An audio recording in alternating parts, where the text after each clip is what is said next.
Hello everyone, this is a 2000 Honda CRV.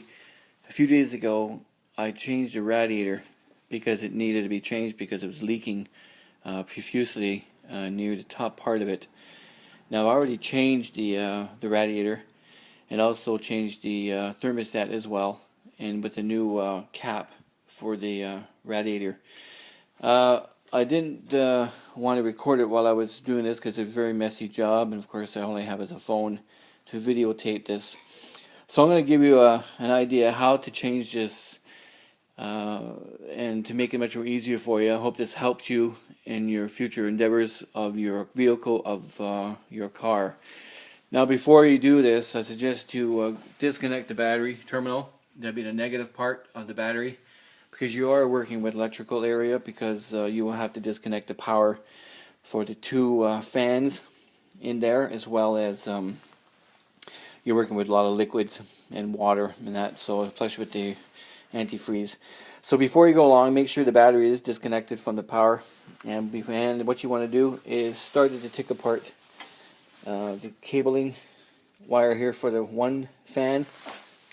And the other side is over here on this little joist here that has to come off. Once those are disconnected, you're going to need a 10mm socket. That's all you're probably going to need for removing all these fasteners, all these bolts. And that's all you're going to need for that. You will need a hose clamp wrench or pliers to take off the hose clamps for the large one. You're also going to be taking off those two as well, coming off. Those are for your transmission, the return lines, and of course the one at the bottom there, the other intake hose for your radiator at the bottom. So those you're going to need to get that off. As well, you should use a flathead screwdriver. That also would help to try to take the hoses off here, the main hose for the rad as well, if it is stuck on there for a long period of time, if you haven't changed it before. And then while we start off is taking off these fasteners here. You're going to see the one here and the other one here. On this fan, at the bottom, there's only one bolt. It is again 10mm, and it's on this side, not on that side. This side here will have a little crevice where you fit in like a little pocket where that fan will go to sit inside, so you know it can even it up. The next fan on this side, to take it out, you need to remove this. So before you go even further to take that fan out, you have to remove the reservoir hose and the top hose here to take that out. Also, this has to come off again, another 10mm. They're all 10mm, so all you need is one 10mm right across. Once you have those two fans off, at the bottom of this fan there's also two bolts. The one on the side at the bottom of this bolt is probably simpler to get to. The other one, you might have to, if you can't get to it. I didn't have to, but you need to get in down there to get that bolt off. And of course, here's the reservoir for the radiator fluid. You can remove that if you want to, and that down there is a 14mm if you need to take that off. But you probably don't need to. If you have small hands and that, you could probably get down to the bottom and take that off as well. Remember to take these off. Once you have all those bolts off, and the next one you need to take off are these two clamps here for your transmission. These two here. Make sure you know where they go when you take them off. Don't take them off from the rad, because you're going to have one heck of a time to kind of get them off. And they're at the bottom, if I can reach down there. But they are connected to the radiator.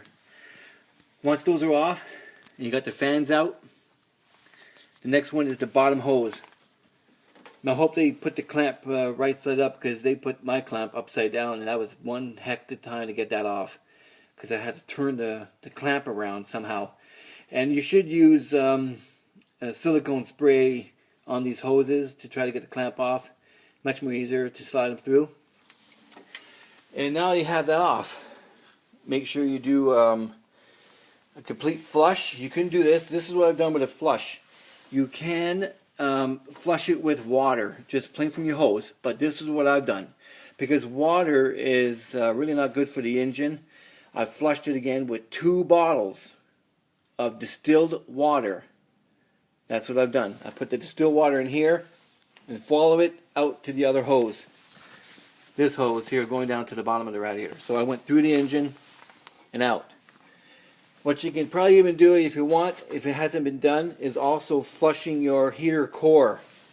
If you want to do that, you're going to see two hoses down there that are going into the firewall of your car. You see them right in the middle there, right in the center. They go into your car. You flush one. You need to do a back flush of that as well. So you need to front flush it from one side and then go to the other side and flush it that direction. Back and forth, back and forth, back and forth. You can use either an air compressor to get the fluid out. You can also use water. And also, if you do use water, use a shop vac, or if you don't have an air compressor, use a shop vac and blow the water out.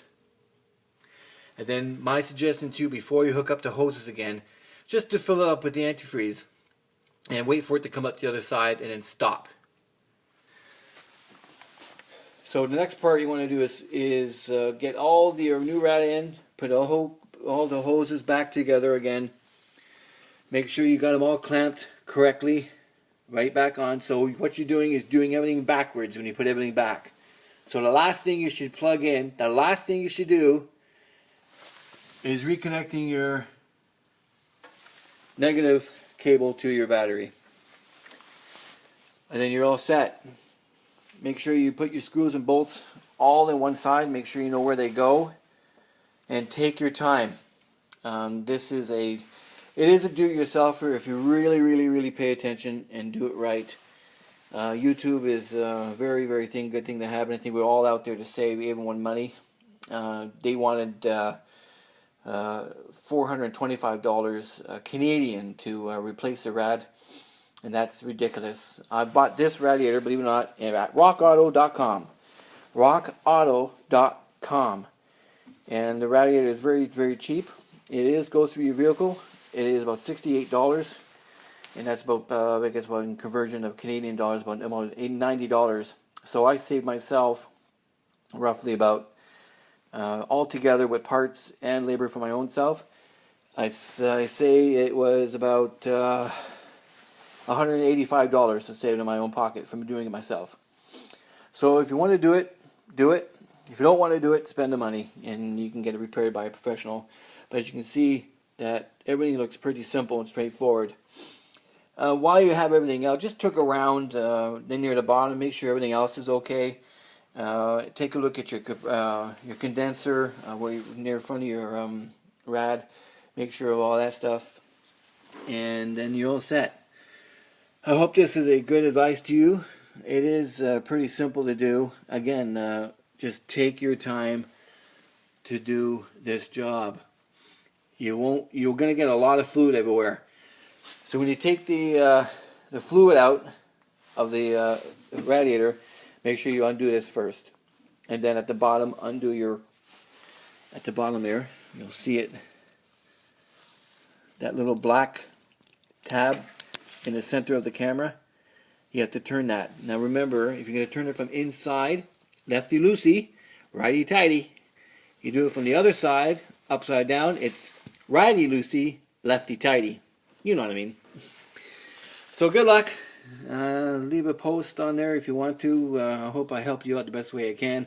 Again, I could have done this video while I was replacing the rad, but my hands are too busy and too dirty to even hold a camera in my hand. So I hope this all works for you, and good luck to all of you to get this replaced.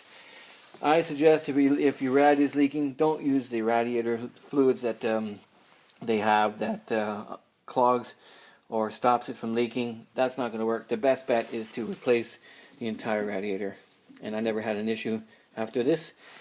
And once you put the antifreeze inside, make sure top it up at the top. Turn the engine over for 15 minutes. Check again. Wait the car to let the car cool down, roughly about 15-20 minutes. Then open up and see if you need any more antifreeze. Add that in. Then let the car run roughly about a half an hour. And take a look at your temperature gauge on your vehicle. If the temperature gauge is roughly center, and you know your vehicle more than I would, so if you look at the gauge and it's about halfway, and you're okay.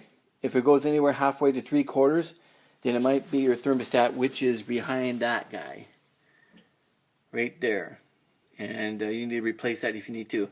If you think you want to, I mean again, thermostats are not very expensive. They're about $15 Canadian. You can buy them in anywhere auto parts store for that, and it's good to have it replaced. Again, if you need to take it off, take a guess what size that bolt is.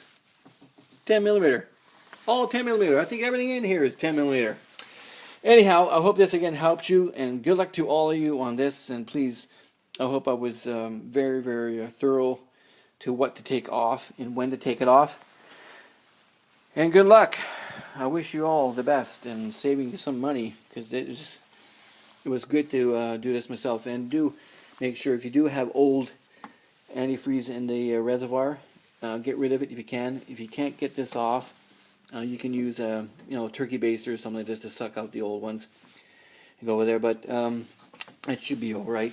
And make sure you use the right antifreeze. And I'll show you what antifreeze I did use. If I have it here, this is a right here. I used the OEM antifreeze coolant for these specific vehicles, like a Acura, Honda, or Subaru. This is a 50-50 mix, pre-mix. And you can use this one. It goes in blue, and then after a while it goes green because it's been heated up. But antifreeze lasts for a very long time. I suggest to get it done every time you do a timing belt. Every year, I think every 100,000. You ask for engine flush to do that, because when they change the water pump, you probably need to change the fluid as well. So good luck. And again, post anything you want on this. I hope this helps you. I'm trying to make the camera come a little bit here, and so on and so forth. All right, good luck and have fun. Take care.